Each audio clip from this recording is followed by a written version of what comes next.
The International Criminal Court reminds President Rodrigo Duterte withdrawal from the court will not change the obligation of the Philippines to cooperate in a proceeding which had already begun.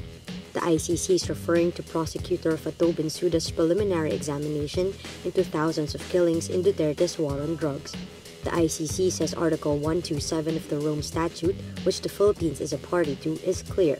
Withdrawal takes effect only after 1 year, and proceedings that started before the effectivity will not be affected.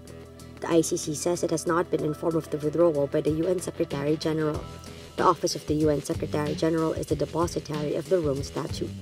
In a 15-page position paper, Duterte said the withdrawal rules do not apply to the Philippines because the ratification of the statute was a fraud. The ICC called on the Philippines to honor its commitment to address atrocities and deliver justice. The ICC says, quote, any act that may set back the global movement towards greater accountability for atrocity crimes and the international rule of law is regrettable. The United States hits Russia with sanctions for trying to influence the 2016 U.S. presidential election in 2 separate cyber attacks. The announcement follows a lengthy delay, which had caused anger in Congress and raised questions about President Donald Trump's willingness to confront Moscow.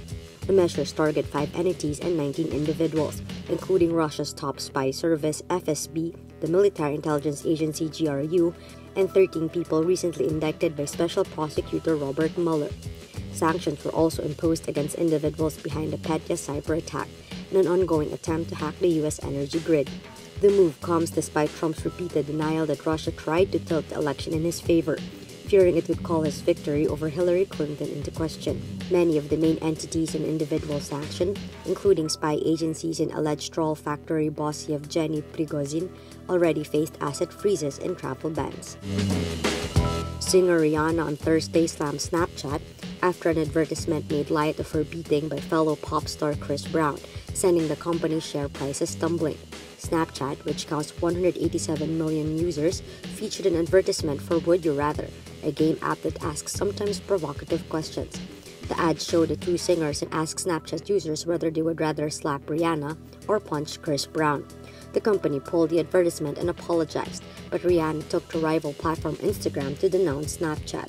Rihanna says, quote, you spent money to animate something that would intentionally bring shame to domestic violence victims and made a joke of it. She adds, quote, this isn't about my personal feelings because I don't have much of them, but all the women, children, and men that have been victims of DV in the past, and especially the ones who haven't made it out yet. You let us down. Shame on you. Shares in parent company Snap Inc. fell 3.64% on a largely stable day on Wall Street after Rihanna slammed the social network.